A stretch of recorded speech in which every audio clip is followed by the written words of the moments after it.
The overall goal of this procedure is to present a standardized method for oral biofilm sampling for microbiome analysis in healthy children. This is accomplished by first preparing and sterilizing instruments and material.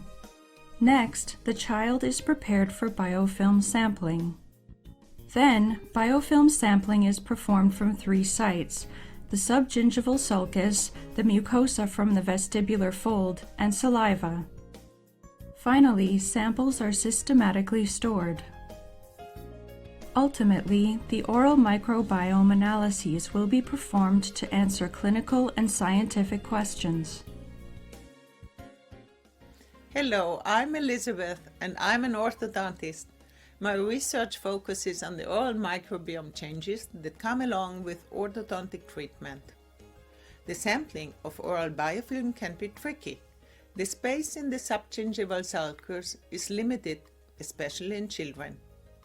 Comparing our microbiome data to worldwide research, we found a lack of standardized sampling protocols. With this video, we take a first step to fill this gap.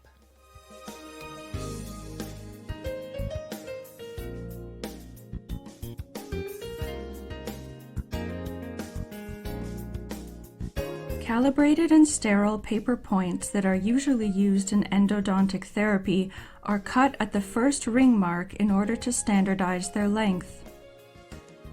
After cutting, paper points have to be UV irradiated in order to avoid DNA and RNA contamination. The tubes for storage will be autoclaved and UV irradiated as well.